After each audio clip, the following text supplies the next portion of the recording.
Bermuda's critical resources, including roads, water supplies, parks, public lands, for clangers, the municipalities, and services such as sewage and wastewater. The government recognizes that much of the critical infrastructure on which the public relies requires upgrading or repairs following years of decay and dereliction. And yes, carrying out these vital upgrades will require serious determination, substantial financial investment, and commitment on the part of government. It's a commitment this government has undertaken so that Bermuda can maintain its footing as a modern country. The throne speech mentioned the need to continue to prioritize the improvement of Bermuda's infrastructure. The government will continue with its plan to provide significant infrastructure improvements, including an objective over the next few years to scrutinize the island's waste requirements. This initiative for the Tynes Bay Waste to Energy facility will see the government invest $22 million over the next few years to shore up the depot's most essential systems. This investment forms part of a larger refurbishment of the facility to extend its useful life by another 25 years. In keeping with our waste and water needs, the first phase of the water and sewage infrastructure master plan being carried out in St. George's and Southside St. David's will be completed by March 2023.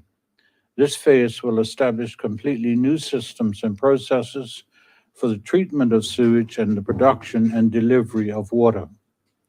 In addition to new piping, it includes a new reverse osmosis and sewage treatment plants. You may have heard about the ministry's recently concluded public consultation on opportunities to improve our water and sewage sectors. The objective of the consultation was to inform the public on the status and goals of the projects and identify perceived risks by the general public on provision and regulation of water and wastewater services.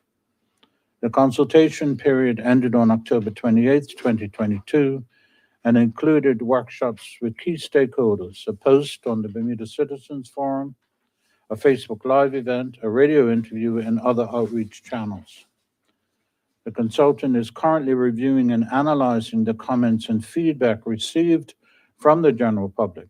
The results of the consultation process will be input for the recommendation.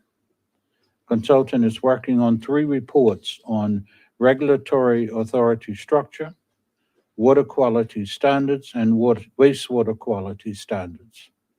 These reports will inform the second round of consultations expected to begin the first week of December 2022.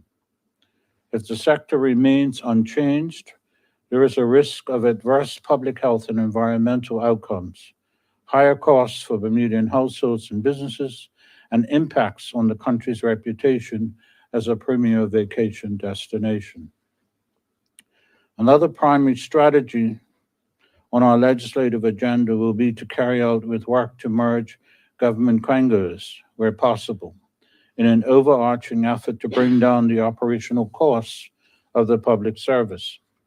One example is the unification of the Bermuda Land Development Company and the West End Development Corporation. Our efforts show the sensitivity of this government towards the need to drive down such costs while maintaining a high degree of effectiveness at the same time. This decision was made following an extensive review of the 3 housing-related quangos: the Bermuda Land Development Company, the Bermuda Housing Corporation, and the West End Development Corporation.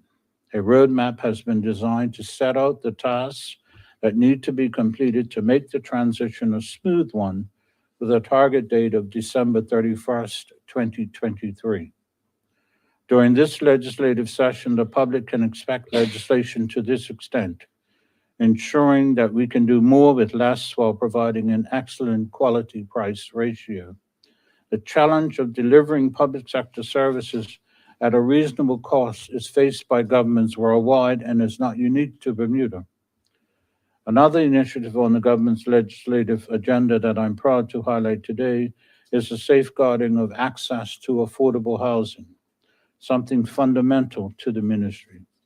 We are acutely aware of the diminishing stock of affordable housing in this country, along with the implication and reduced opportunities for everyday Bermudians to rent homes that fit their budget. As I've stated before, concentrated action on this subject is vital considering the high cost of living on the island, which ranks among the world's top tier in terms of cost of living. The government doesn't believe it is reasonable nor sustainable to expect families to pay some of the rents currently being sought on the rental market. The people have rightfully turned to the government for assistance, and we are delivering. In this regard, the Bermuda Housing Corporation, the BHC, will push on with its renovation of 137 BHC older housing units over the next 3.5 years. While 60 of these units are currently occupied, the remaining 77 are not in use and will be brought online as new rental homes once the project is completed. This project will take the total number of rental units under the BHC's remit to 777. This work will bring back online every unit that the Bermuda Housing Corporation has in its inventory. But this is not the only thing we are doing to increase the number of rental units available. Additionally, the 77 new units will be subject to the Rent Geared to Income (RGI) program, where a quarter of the household income forms the rent, plus a mandatory 10% savings to provide families with the means to graduate to home ownership or the private sector. I want to take the opportunity to speak today directly to landlords who are declining to rent their units for a variety of reasons and bring awareness to one of the BHC's programs in which the corporation will manage a landlord's rental properties for them. This program helps to increase the supply of affordable rental units to the public while serving as a great tool and resource for homeowners looking for the stability of having a long-term tenant without the hassle of rent collection and property supervision. These are responsibilities the BHC undertakes on behalf of the landlord. The key here, though, is the BHC will not pay market rates, but reasonable rates as we assume the responsibility for rentals. Therefore, I encourage homeowners to look at this program, which includes the possibility of the BHC refurbishing the rental home at no upfront cost to the homeowner. This arrangement is subject to an agreement that the BHC manages and rents the property to its tenants for a specified period of time until the repair costs have been recouped. The key message from the Ministry of Public Works legislative agenda is that the ministry is listening and is taking action to meet the critical needs of our population. We are committed to delivering on our responsibilities. Thank you.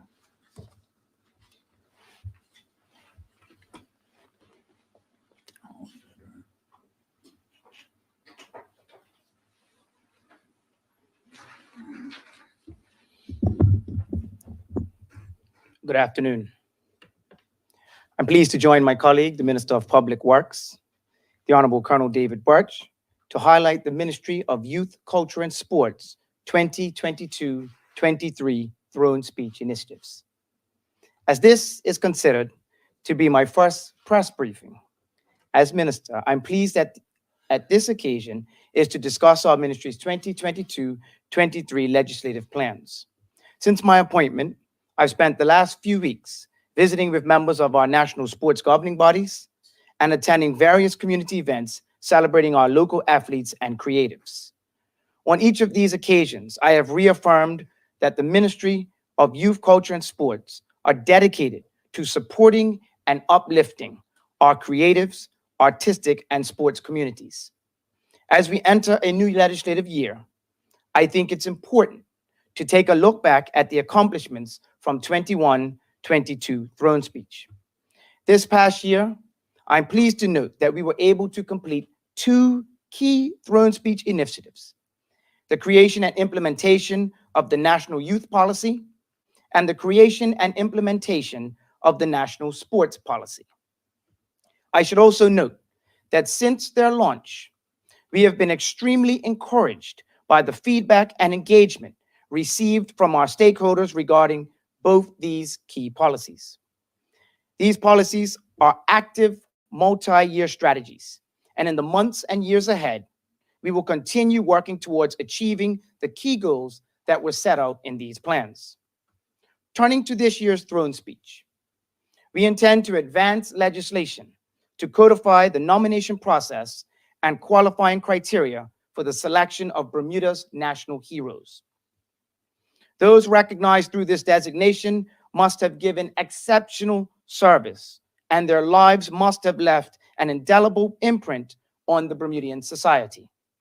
The designation of a national hero is a rare honor that is intended to be made all the more distinct by the judiciousness of this selection.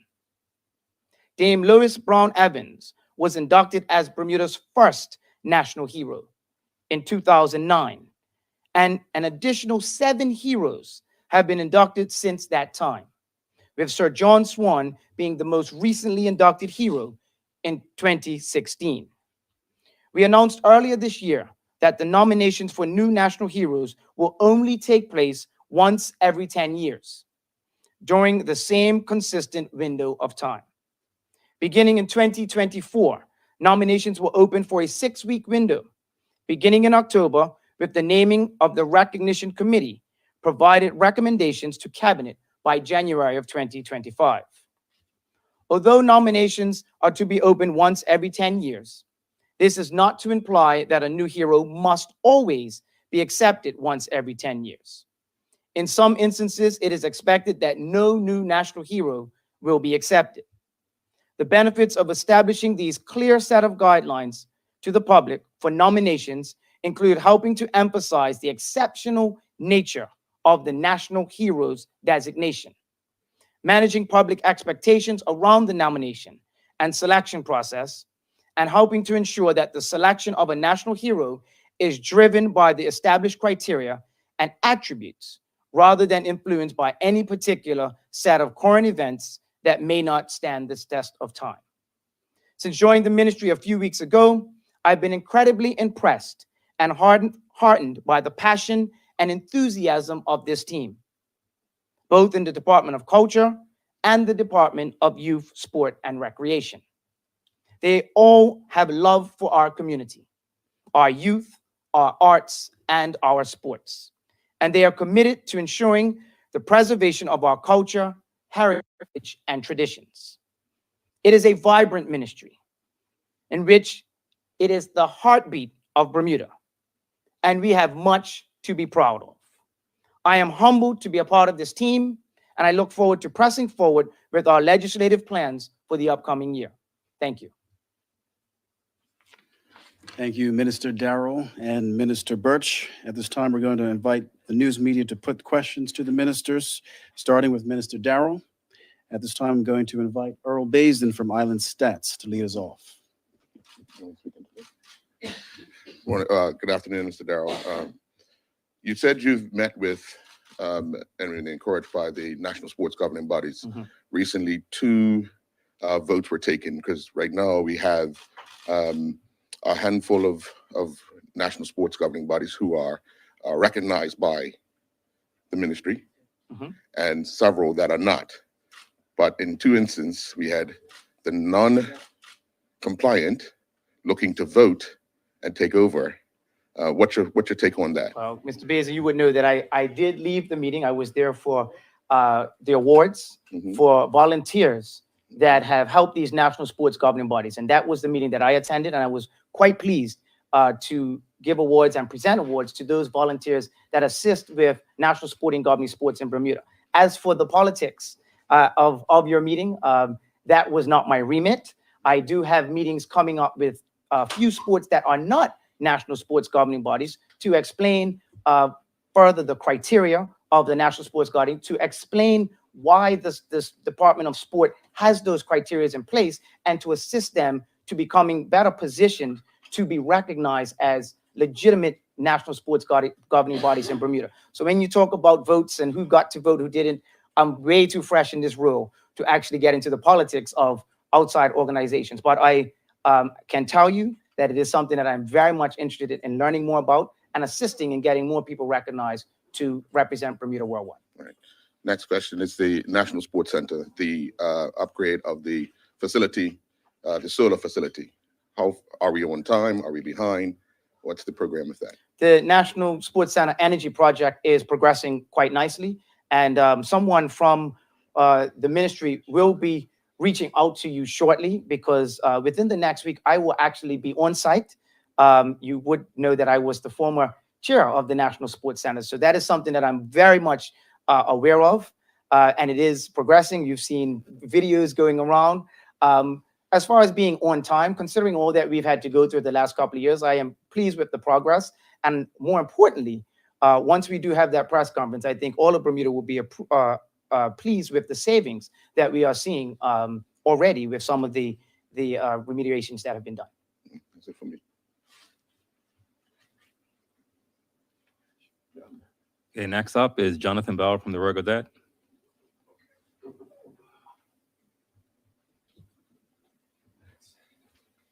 Good to see you, Minister. Thanks for having us.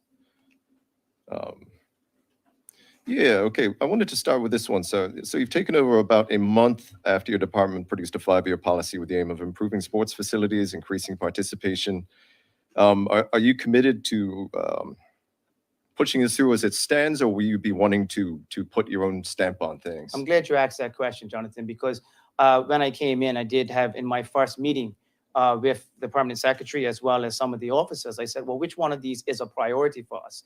And I can tell you that, not to preempt a ministerial statement that will be coming in the next few weeks, at least one of those goals will be progressed before the end of this year.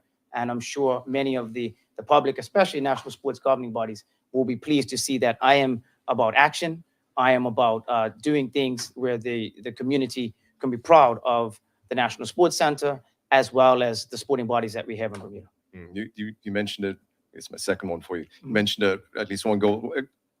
Since taking over, have you identified a top of the list in terms of what your priorities are, top 3, Well, for example? I top don't 5? think that my priorities should be the top of anyone's list. I've spoken to many of the managers of the departments. I'm getting around to speaking to many of the sports. I mean, it was a wonderful event that I went to on Saturday night, Women on Formation. And at that event, there were many different individuals and I would say board members from many different sports. And everyone believes that their priorities should be at the top of the list. So we'll sit down and we'll see how we can afford assistance to the most individuals with, the budgets and everything else that we have in mind. But I don't think my list of priorities should be the focus. It's the list of priorities that are good for Bermuda. Okay.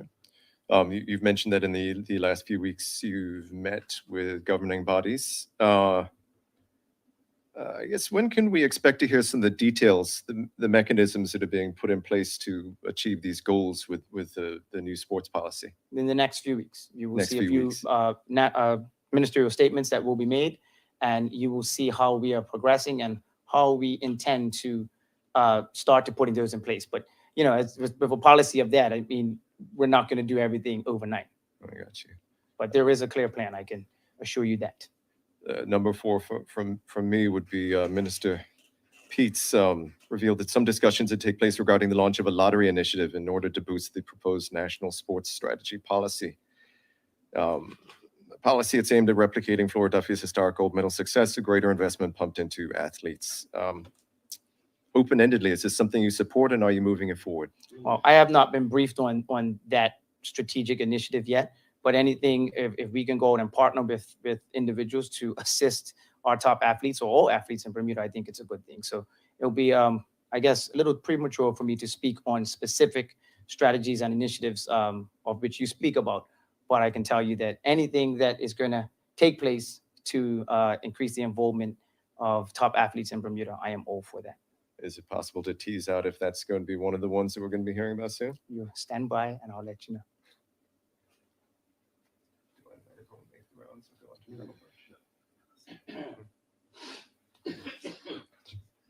Thank you.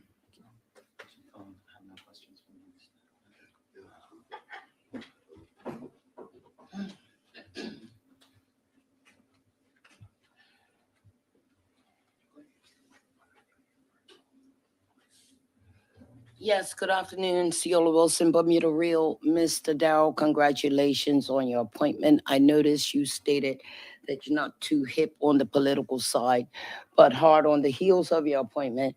There was much talk in social media circles that you were fast-tracked to become a non-elected cabinet minister as part of David Burch's friends and family clique. What do you say?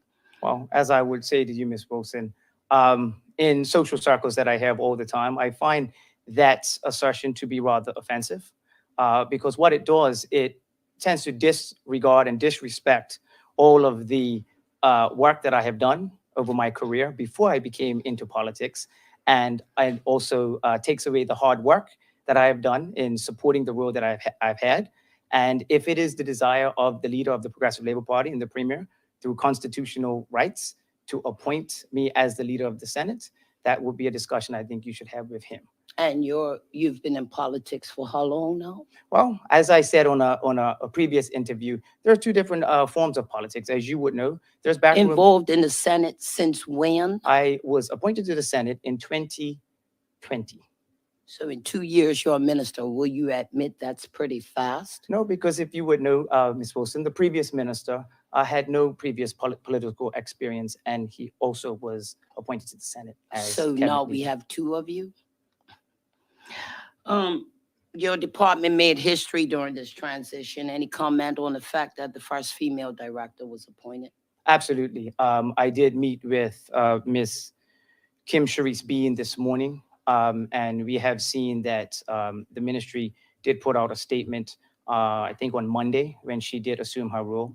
She's been acting for a few months now. She's been at that department in different roles for a few years. And I am pleased to see that not just because she's a female, but because of her work ethic, she has been appointed as the director of youth and sport. Thank you. Thank you, Minister Darrell. We now have questions for Minister Burch. Minister?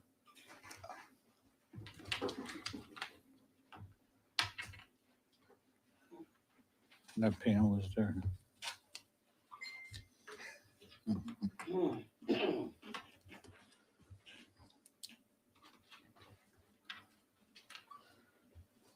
Good afternoon, Minister Gary Foster Skelton from Bermuda Broadcasting. Now, speaking about the merger of WEDCO and BLDC, merger will reduce operating costs and increase operating efficiency, according to the throne speech. WEDCO, the capital grant for 22-23 was nearly 2 million. It's hard to determine what other parts of the budget are made up by WEDCO and BLDC. So if this is going to reduce the costs, what are the costs now for the two Quangos, and what are the projected costs after the merger? I certainly don't have those figures set off the top of my head. But let's start with, you now have one CEO versus two, one CFO versus two. You have an entity that has resources in the West that are taking care of properties that belong to BLDC now and have belonged to them since they started. So there are a number of areas where there will be savings, not the least of which is having to send a landscaping crew from St. David's to cut the grass at Daniel's Head. They now come from Dockyard. And so there are a number of areas where there can be some savings. There will only need to be one office. There will only need to be one set of accountants. One of the advantages of this amalgamation, well, first of all, this process has taken 20 years. And I won't comment on what I think about that. I think everybody knows what I think about how long it takes for things to do. But about 10 years ago, we were on this amalgamation page, and all three entities needed a new computer system. And so they headed down the road of purchasing the same system. And they have effected some cost savings even in the last 10 years by amalgamating their resources and outreach to their companies. So they have one contract as opposed to 3. And they've utilized resources within the 3 organizations to effect some cost savings. So going off what you said, going down to 1 CFO as opposed to 2, 1 CEO, are we expecting there to be some job cuts during this period? No, there will be no job cuts. We've given that undertaking. We have had a number of departures in the last 5 years that have not been replaced. And so we've looked at, you're on an amalgamation page, you don't just automatically replace people. And so what you have now is, in the case of marketing, the marketing manager from Wedco has for the last 2 years carried out the marketing for BLDC as well. Okay. Well, you did say that there'd been a review of BHC, Wedco and BLDC. Therefore, there must be in that review some kind of ballpark figure of the kind of savings, money-wise, that government will make, and therefore the taxpayer. There's not been that kind of research yet. Certainly what has happened is looking at the operations of all 3 entities, because it started off being an exercise of amalgamating 3 entities. The Bermuda Housing Corporation was included in that as well. And you may recall that the CEO at Bermuda Housing Corporation acted as CEO at BLDC during this period. It's now the CEO of Wedco who's acting in that role. That sort of work has not yet been done in terms of detailed financial benefits. There are a number of reports that support the amalgamation of them, starting with Untangling the Quangos of 2005, and then the Sage Commission report of 2013. And so we've been on this page. And so our view is, if you can save $20, it's worth making the effort to do so. And that's the page that we're on. Okay. Moving on to the affordable housing, I understand there's 100 plus on the wait list, on the waiting list for Bermuda Housing Corporation. 77 new units promised. Any change to how much it will cost government for these 77 new units over the next 3 years? It's still $22 million, coming in 3 waves over the next 3 years. The first tranche of that, which is about $4.2 million, has been paid to the Housing Corporation. So they're actually on the road with the first phase of work that they are doing with that money. And the next tranche will come in the next financial year. Okay. And when it comes to the water and sewage infrastructure master plan that's expected to be completed in March, work going on Parsons Road, is that fully paid for up until completion? Okay, well, let me just say, Parsons Road is not a part of that master water plan. My misunderstanding. It will form a part of it, but it is in-house public works maintenance that is required because we're leaking all over the place. And so that is a separate project than the work that's being done in St. George. But it is work that is necessary. And I do want to make the point, because in reading and listening to the media, people are not going to be without water. It's a top-up service. So what that means is they have a water tank and they purchase water from us, just like they do Watlington Waterworks, and it's a top-up service for their tanks. So they will not be cut off of water completely. They will still have access to water. And on the days when the pipes are turned back on, they can top up again. And so it's just causing people to be aware that the top-up service will not be available 7 days a week. It's going to be intermittent over this period. So the provisions there, it's just be aware. The work that's being done in St. George's is in collaboration with both the town of St. George's and the Bermuda Land Development Corporation. And so what is happening is the main lines to St. George's are being replaced and are close to completion and looking to do commissioning. The same is happening at Southside. Southside's an old American base, and we have no clue where the pipes are. And they're leaking too. And so the requirement to replace that infrastructure is critical if you want to develop Southside any further. People are reluctant to go there because of the unreliability of water and sewage services. Okay. And where in the phases does that come in? Sorry? South side.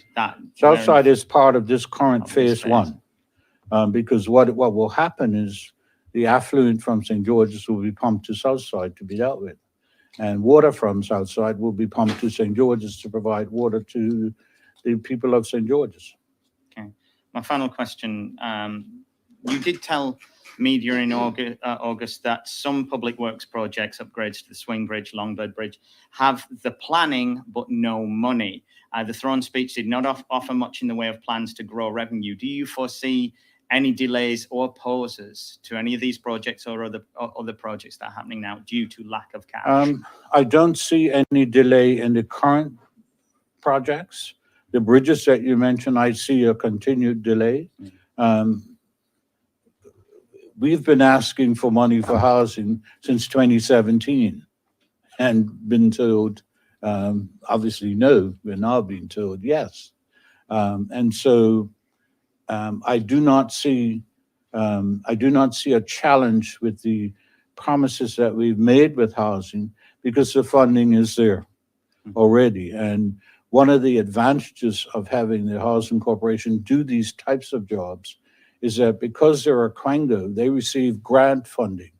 And so unlike departments in government that have a budget, if at the end of fiscal year you haven't spent your budget, the Ministry of Finance takes it back. In the case of the Quangos, that money stays with them for the job that they've been given. And so I have a lot of confidence that we will meet our commitment because the first tranche of money has come, and people in ministry will tell you that I asked every day that was there money in the bank, because that is the clear indicator that you can proceed. In fact, the Housing Corporation is completing some of the projects separate and apart from this that were part of the stimulus program of 2 years ago. The time frame in which they had to carry out the work extended beyond the financial year. And so they were able to retain the funds and carry on with the work 2 years later. Thank you, Minister. Yeah. Thank you, Ben. I'll take questions from Jonathan Bow.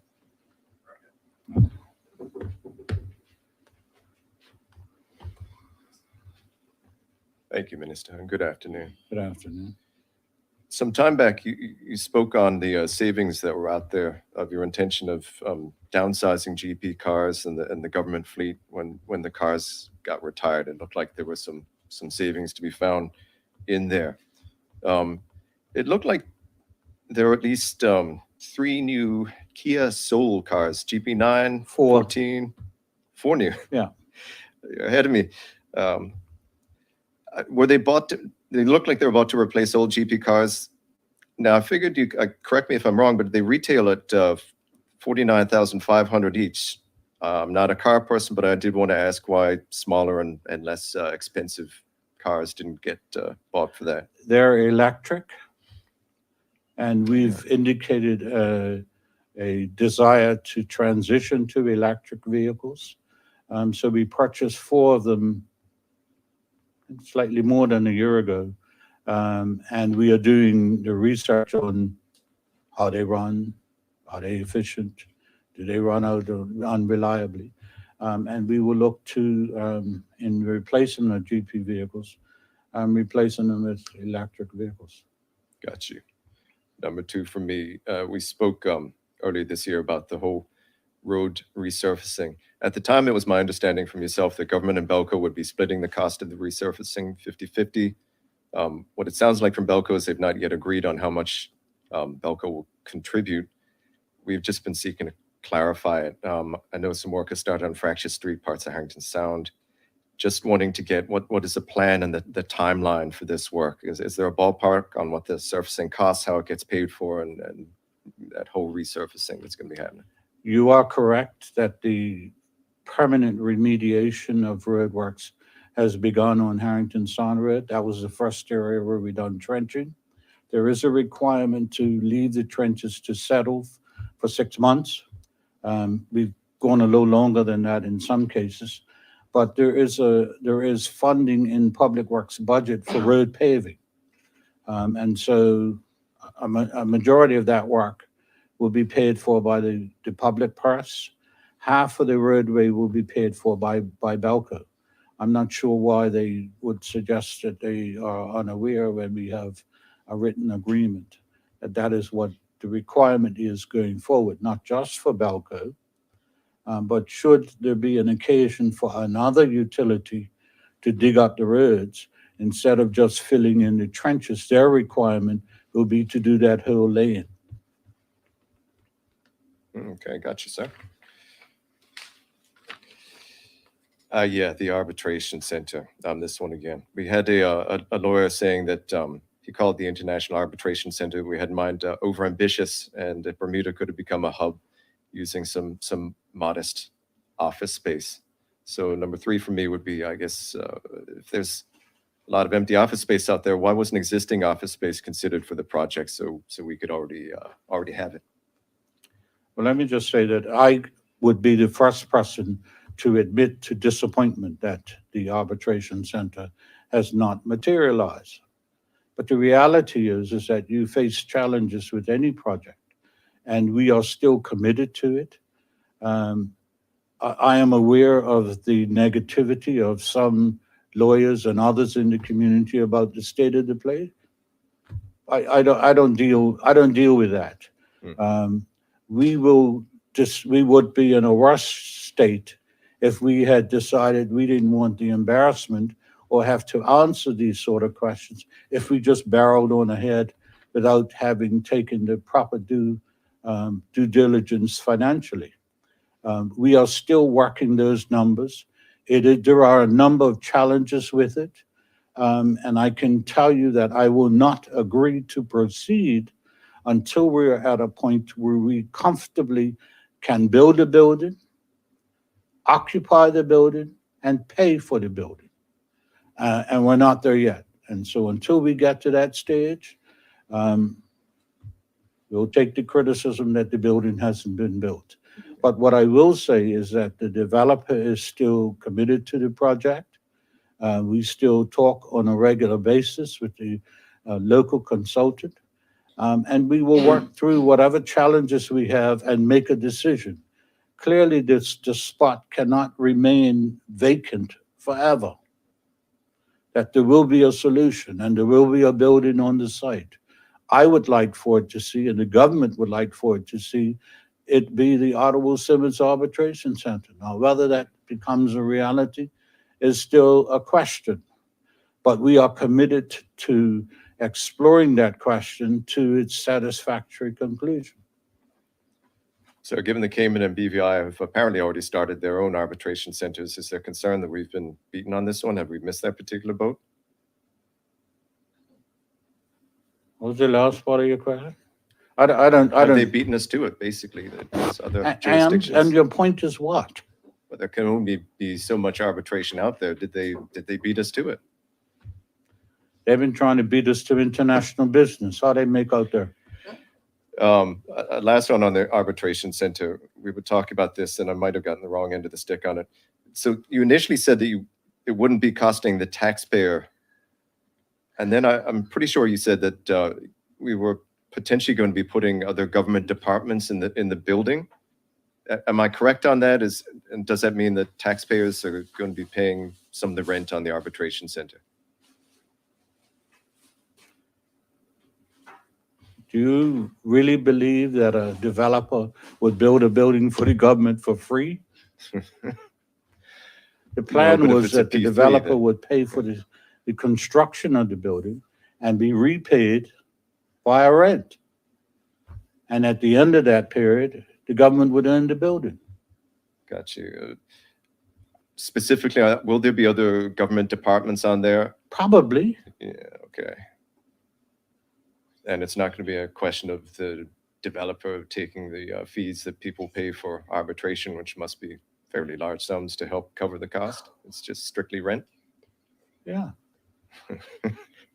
All right, sir. Thank you. Look, I'm turning to Morgan's point on this one, where in the throne speech, they said that a new corporate entity would be created to oversee the completion of the whole thing. There was a reference that it would be along the lines of BLDC. Does that mean it's going to fall under your remit? And if that's so, can you tell us about how that's going to work? I think I can't tell you how it's going to work. It's very much in the early stages. But what I can tell you is that I think it also said that it would be designed along the similar lines to BLDC. And by that, what that means is that I would be a 50% shareholder, as I am in BLDC, and the Minister of Finance would be a 50% shareholder, as he is in BLDC. Got you. Last one for me, sir. It's Bermuda Beach Resort. Are we still on schedule to have the place open on June 1st? That's the target date. So that's all. I say that like that because in every project that we currently have, there are supply chain challenges and delays and cost increases. And so before people start saying the PLP got it wrong again, the whole world's facing those challenges. As an example, we waited, I think, 6 months for furnishing for the show units that were due and have sat on a dock or various docks in the US and just arrived last month. And so that has delayed us being able to provide opportunities for people who are interested in purchasing to see show units. And so we're putting them together now, and they should be ready in the next month or so. Thank you, sir. That's all for me. Cheers. Good afternoon, Colonel. Good Nice to see you. afternoon. Long time no see. Interesting to see after being told I only have 4 questions. The other media get 5 and 6. Some things never change. Be that as it may. I know leading up to all this trench work, you said it would be about 4 years before road resurfacing really gets on a roll. In recent weeks, there's been a lot of noise regarding motorists, vehicles damaged extensively due to potholes, and the general disrepair of our roads. What's the latest on that? Because most people are saying you pay license and insurance, and part of that is for the repaving and upkeep of our roads, and our roads are atrocious. You say? I say, first off, they need to slow down as a general rule of thought. Sure. You know the road's in a bad state, you're complaining about them, but you still drive like a bandit. That's the first thing. The second thing is, I believe that they would complain more if we didn't do the work. And Balco's ability to provide power to our homes failed, and there'd be another complaint. I did say it would take 4 years. I think we're in year 2 and a bit. We have started the permanent repaving on Harrington Sound Road. I drove on it last night so that when I came here today, I wasn't saying something that I had been told that might not have been correct. The challenges are that you have to leave the trenches to settle. And they're at the stage where they're doing that now, and we've started the repaving of roads. There is also there's a schedule. Annually, you pave X amount of miles of road, and it's based on how long the time from the last time you pave it to now. I would say that most of the roads in Bermuda have expired that time frame. And so we are playing catch up in areas where there has not been trenching to try and get them paved, but it's only a certain amount of funding that we get annually to do road paving. And So for the motorists who got their radiator cracked, crashing into a pothole, is Colonel Burch gonna pay him to fix his car? no, He's on his own. he's on his own. Okay, when you were first reappointed as Public Works, back in whenever it was, we did your first interview. Yeah, I was an unelected senator. Trevor and I, And you stated then you were considering things like making recycling mandatory, that if homeowners didn't cut their overhanging brush, you were going to charge them.